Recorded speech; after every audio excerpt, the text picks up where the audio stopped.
গরিব মানুষ আল্লাহ গরিব বানাইছে, বহুত কষ্ট আছে। ভাই এদিকে একটু লক্ষ্য রাখেন ভাই ভাই।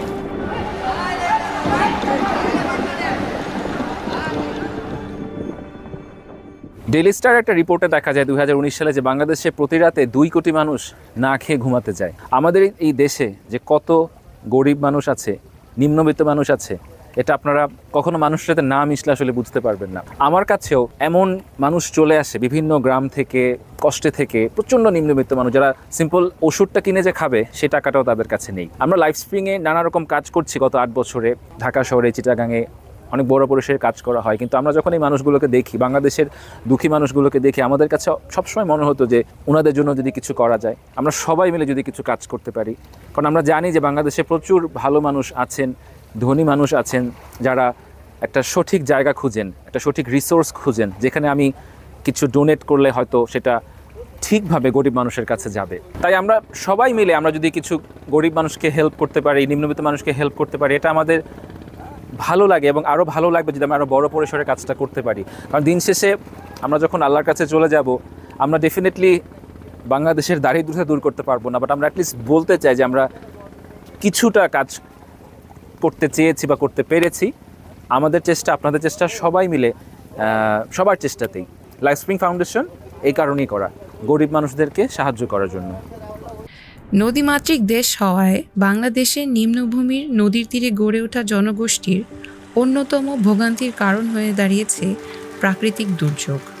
শুধুমাত্র 1970 থেকে 2024 সাল পর্যন্ত এই দেশের উপকূলীয় অঞ্চলে আঘাত হেনেছে 37টি সাইক্লোন।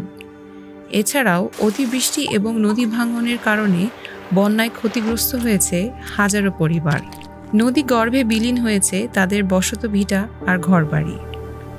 একসময় যা ছিল একান্ত আপন, জানাশোনা আঙ্গিনা, প্রকৃতির করাল থাবায় বিলুপ্ত হয়েছে এক নিমিষেই। 2024 সালের মে মাসে আন্তর্জাতিক দাতা সংস্থা সেভ দ্য চিলড্রেন তাদের প্রকাশিত একটি প্রতিবেদনে জানায়, শুধুমাত্র ঘূর্ণিঝড় রেমালের আঘাতেই বাংলাদেশে প্রায় 2,70,000 শিশুর বাসস্থান সম্পূর্ণ বা আংশিকভাবে ক্ষতিগ্রস্ত হয়েছে। আর সব মিলিয়ে ক্ষতিগ্রস্ত হয়েছে প্রায় 40 লক্ষ মানুষ। আমরা এই গুচ্ছগ্রাম থাই বিদায় পানি কাঁদিতে নদী নালা থাই নদীতে বাসাইয়া লইয়া যায়, মেয়ে ছেলে করে পড়ালেখা করাই তাই না, কোনো আর্টস পাইতেছি না, বহুত কষ্ট আমরা করি, আমাকে লাগে আরো লোকজনে করতে আছে। বৃষ্টি পড়লে আমাদের ঘরে পানি পড়তো, থাকতারি নেই ঘরে, থাকতারি নেই পানি খেয়েছি, পানিতে ঘুমিতারি নেই। গ্রামের ঘরবাড়ি ছিল না, নদী ভাঙ্গনিতে সব নিয়ে গেছে। আল্লাহর পবিত্র কোরআন কিন্তু পানি পড়ে, কোরআন শরীফ যেতে লাগে ভিজে যেত। আমাকে আগে ঘর দুয়ার ভাঙ্গা চুরা ছিল, বৃষ্টি পানি কেজি পড়ছে, কাজ কাম করিয়া যে খামু হেমন কোনো লহলক্কি নাই, এইভাবেই থাই এইভাবেই চলাফেরা করি। দিন এলে আমরা পানি কেজির লিগে দাওয়া দেয়, দৌড়াদৌড়ি ছেলে সন্তান লিয়া যায়, হারাই তারি না, উড়াই তারি না, আবার নিজের জীবন বাঁচানোর লেগে নিজের বাচ্চা কোলেরও ছাড়িয়ে দিতে হয়, মারাও যায় কিছু। বাংলাদেশের অন্যতম বন্যাপ্লাবিত অঞ্চল ভোলা। নদী ভাঙ্গনে ভিটে হারা হওয়াটা অনেকেরই গল্প এই অঞ্চলে। ইয়াইয়ার বাবা ছিলেন এলাকায় সকলের বিপদের বন্ধু, সবসময়ই সকলের সব রকম বিপদে সাড়া দিতেন তিনি। বিদেশে চাকরি করতাম, অনেকদিন সৌদি আরবে চাকরি করেছি, সেখান থেকে যখন দেশে আসি একটা গ্রামের টান, নারীর টান তো একটা কথা আছে। এখানে এসে যখন অভাবী মানুষদের অভাব সামনে দেখি, তখন স্বাভাবিকভাবেই একটা মনে হয় যে কিছু দায়িত্ববোধে এই গরিব লোকদের জন্য কিছু করা দরকার।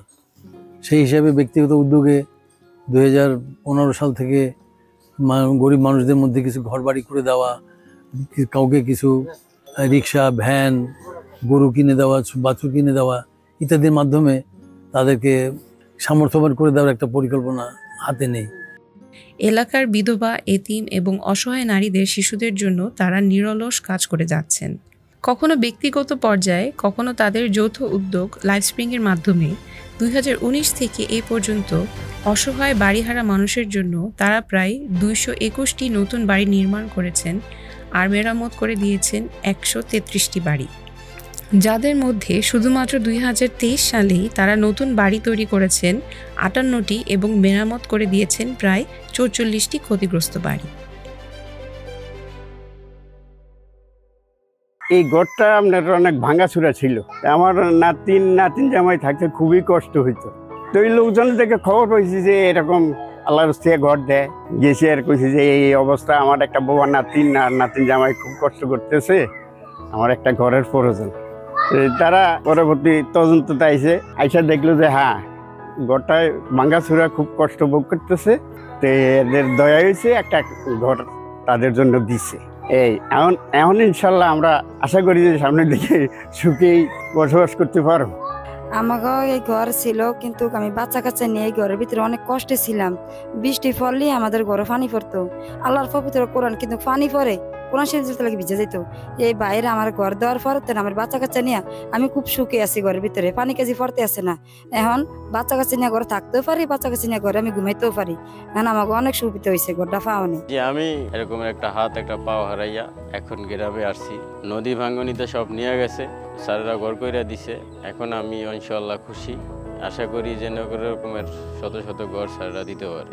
আমাকে আগে ঘর দুয়ার ভাঙ্গাচুরা ছিল, বৃষ্টি পানি কেজি পড়ছে, তারপর থাকতে অনেক কষ্ট হয়েছিল। আবার বন্যার পানি কেজিতে অনেক কষ্টই। তারপরে হেরা দেখে বাইরে ঘরের নাম নিছিল, নিয়ে ঘরটা দিছে, আর মোটামুটি আসি থাকতে ভালোই। আগে ঘরে থাকতে পারি না, আগে আসলাম কাগজ দিয়ে পানি পড়ছে, আর এবার স্যারের আমাকে ঘর দিছে, আমি এই ঘরে শান্তি চালা যাই। আমার এই জায়গাতে একটা ভাঙ্গা ঘর ছিল, ওই জায়গায় ঘরে বৃষ্টি বাদল পড়তো, একটা ছেলে একটা মেয়ে নিয়ে আমি ওই ঘরে থাকতাম, অনেক কষ্টে থাকতাম। আমার রোজগারের মতো এরকম কোনো লাইন নাই, হয়তো আছে আমরা ক্ষেত কামারে খেটে মাছ টাছ ধরে খাই, আর ঘর করার মতো এরকম সামর্থ্য ছিল না। তখন এই আমাদের বাইরে আইসা আমাদেরকে এই ঘরটা দিল।